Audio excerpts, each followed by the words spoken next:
how do you get better at disc golf? Well, by far the easiest way is to be new. Most of us start out pretty bad. We throw nose up and with not much spin, and so every shot just goes high up in the air and crashes back down, flying basically the same. But as soon as new players figure out how to add a little spin and get that nose down, they can quickly double or triple their distance. But what do you do when you reach the inevitable plateau, where no matter how much you play and how much you practice, you don't get any better? Well, let's talk about that. Hey everyone, it's Greg from Six Sided Discs, and before we start talking about one of the most important training tools that a disc golfer can use today, a quick announcement that the Hexagon is back. That's right, we have a huge restock of salmon that just arrived. It's a slightly darker shade of that salmon orange, along with a brand new color, raspberry. And both of them are available right now at sixsideddiscs.com. Now let's talk about this. This is the Tech Disc. In case you aren't already familiar, tech discs can be distance drivers, mid-ranges, putters, and fairways, but no matter what the actual disc itself is, this right here is the brains of the operation. A series of sensors, including an accelerometer and gyroscope, allows tech disc to measure several key metrics about your throw, like speed, spin rate, wobble, nose angle, hyzer angle, and launch angle. And all of that data is there to help you know your throw better. But right about now, you might be wondering why we're making a video about Tech Disc. Because it's a bit different to our typical comparison videos like Flight Numbers Don't Matter, or even Disc is in the Details, where we explore specific discs and maybe compare them to others in detail. The first answer is that Tech Disc kindly sent us two beautiful purple Tech Discs. One is an ESP Buzz from Discraft, and the other a Halo Star TL3 from Innova. The second answer is that they snuck in a little surprise in that package, a one-of-a-kind, one-of-one Hexagon Tech Disc, or what we're calling the Texagon. And we're very excited to experiment with all three of these. But honestly, probably the most relevant reason for why we're making a video about Tech Disc at all is because knowledge is power. Most of our videos are about testing discs, comparing them to each other, and trying to learn something about how they fly. And we get lots of comments and compliments from people that have used our results and experiences to help inform their next disc purchase. Because seeing us throw gave them some idea of how that disc might actually fly. Because they feel like they know how we throw, or roughly how fast we throw. So today we're going to find out exactly how fast we throw, not just for me, but for all of the different throwers that you see in our videos. And along the way, we're going to show you how to set up a Tech Disc, connect it to their app, how it gathers data on your throws, and then break down the metrics of the throwers that you see in our videos. First things first, when you get a Tech Disc, you need to set it up. Now, I'm just going to give you the highlights because Tech Disc does have a really comprehensive knowledge base on their website, techdisc.com, that'll help you with setup and much, much more. You'll see a handful of things in the box along with the Tech Disc itself. That includes a USB charging cable, a quick start guide, some styrofoam to protect the puck on the Tech Disc itself during transit. There's also a sticker, and of course, the disc itself. Setup only takes a moment. Just download the Tech Disc app for iOS or Android, or you can use the web app on their website on a Bluetooth-capable device, and you can pair it with the Tech Disc by simply pressing the button on the puck here. In the app, you'll see a connect button, and it'll search for and connect to your disc. Now that you're connected, you can start throwing and gathering data. Now you can do this one of two ways. You can gather throw data by throwing in a field, but obviously that will take some time and energy to run and grab the disc each time, and you'll want to make sure that you aren't throwing where you might lose it. But since Tech Disc only needs about 2 feet to gather flight data, throwing into a net is ideal. This is also a great alternative to a field because you can get your reps in and get lots of data to work with. Tech Disc is activated by spin. So as soon as you throw it, it knows that it's being thrown and it captures the data. When Tech Disc is capturing the data, the green light on the bottom will turn off. Wait just a few seconds after you throw, it'll light up again to tell you that it's ready to be thrown again. There's also a bunch of settings and options, including whether you're right or left-handed, so your throws are tagged correctly. You can set the app to light or dark mode and prevent sleep so your phone stays on while using the app. Now, the data alone is very useful, but connecting that to a visual reference is even better, which is probably the best time for us to talk about their services. If you just purchase a Tech Disc, you get several features included for free, such as measuring all the metrics with every throw. You get 2D and 3D simulated flight paths of those throws. You can use their virtual driving range as well as one playable hole, which rotates throughout the season. And you can save unlimited throws and throw sets on your account to review later. But you can also get more out of your tech disc with their subscription plans. For $5 a month, you can add 40 or more playable holes in the 3D simulator. This includes iconic holes from some famous courses like Glendoveer East, Maple Hill, Winthrop Gold, and many more. There's also 5 stroke play courses that you can play as well. And then at $10 a month, we add that important visual reference I mentioned, which is called Automatic Video Capture. And this is a feature that I found particularly useful. And the way it works is super simple. After you connect the disc to your app, swipe over to the Video tab and choose how you want to record it. There are options for HD and 4K as well as frame rates depending on the type of phone you have. So with my iPhone, I was able to do slow-mo 240 frames per second in HD. Now with the Video tab open, point your camera at where you're going to throw and let it rip. It will automatically collect the throw data. It will also know exactly when to record just before and after the throw itself occurred. It'll then save that video and attach it to your throw. So anytime you're reviewing that data, you can actually see how you threw the disc.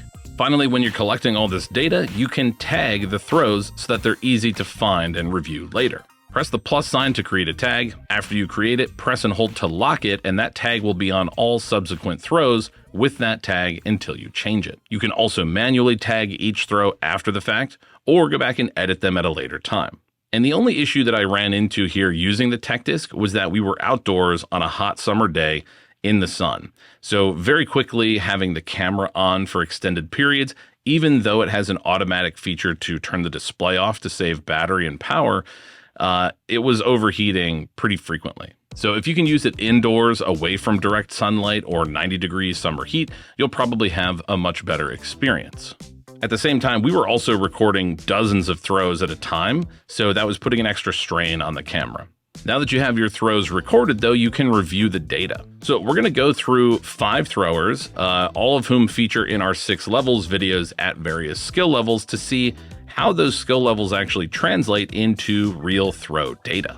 And each player will be throwing the TL3, the Buzz, as well as our one-of-a-kind Texagon. The only instruction that I gave to our throwers was to try and hit around 80% power. Obviously don't want anyone to hurt themselves, but to try to have like a consistent slight hyzer release. And as you'll find out, it was difficult to stick to those instructions because at a certain point, you just want to see if you can go faster. But let's begin with my son Eli, who was initially reluctant to throw the tech disc, but suddenly became quite competitive and wanted to see how fast he could throw. His first throw came in at 40.1 miles per hour, which is exactly his average speed from his entire set of 37 throws.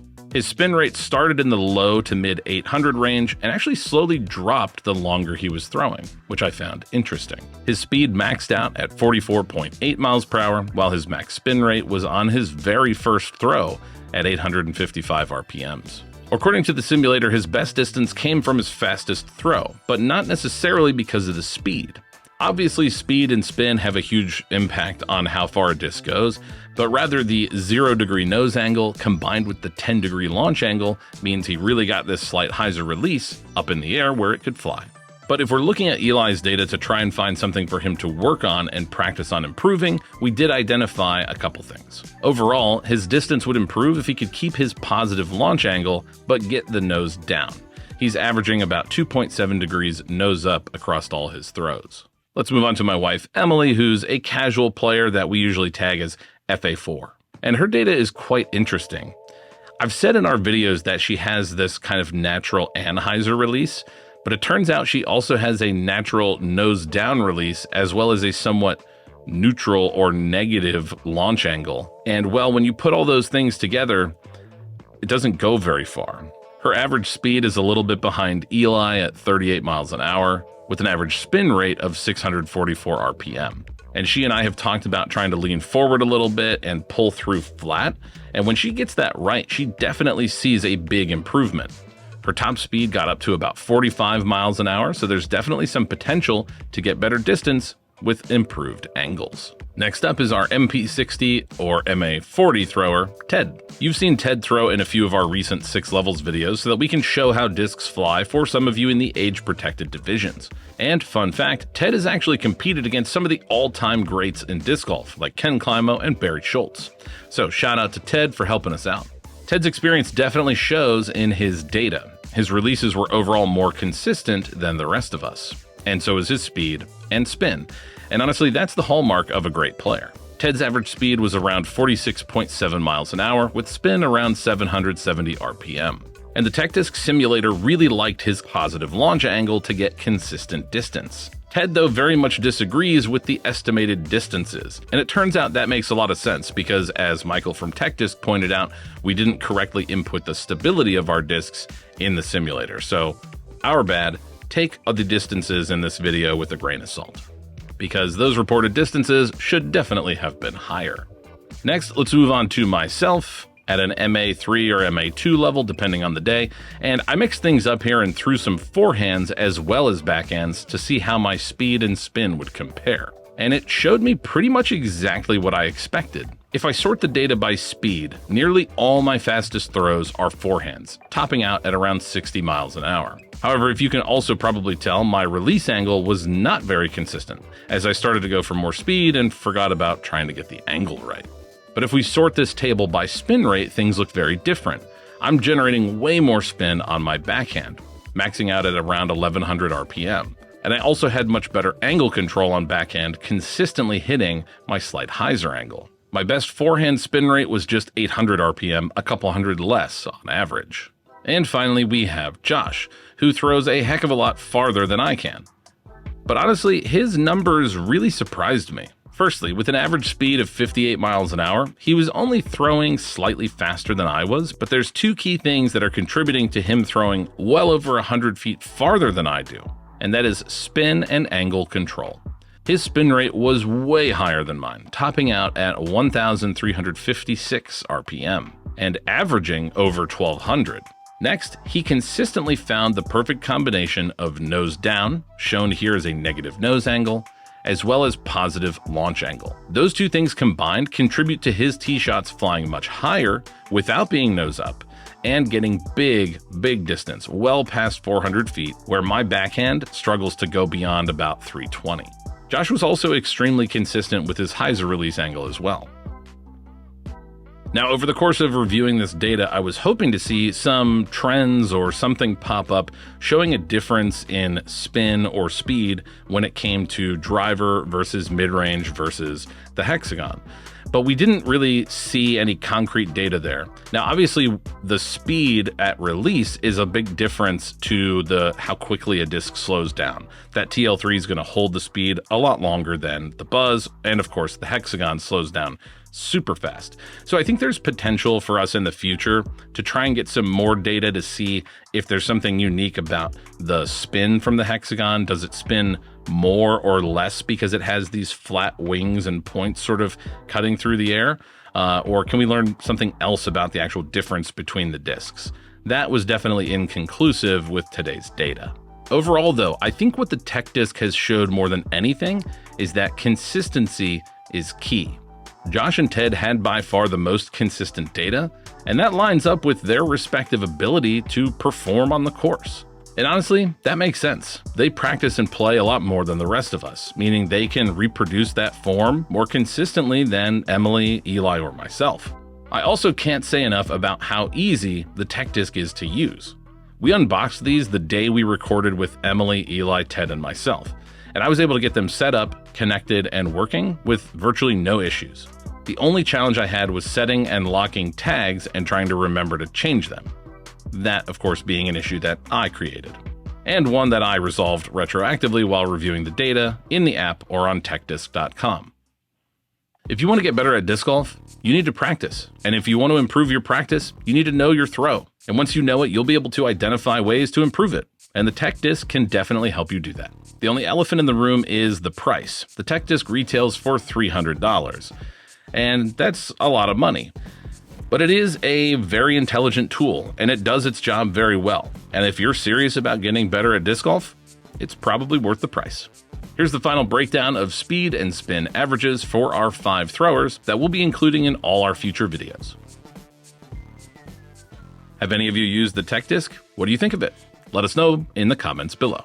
And also comment below what other disc golf related products we should test or explore in the future. For Six Sided Discs, I'm Greg. We'll see you in the next one.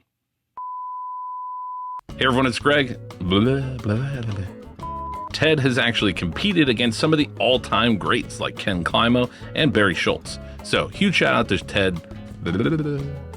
And honestly, that makes sense. They practice and play a lot more than we do. If you like this content and want to see more, please consider liking the video, subscribing to our channel, or becoming a member.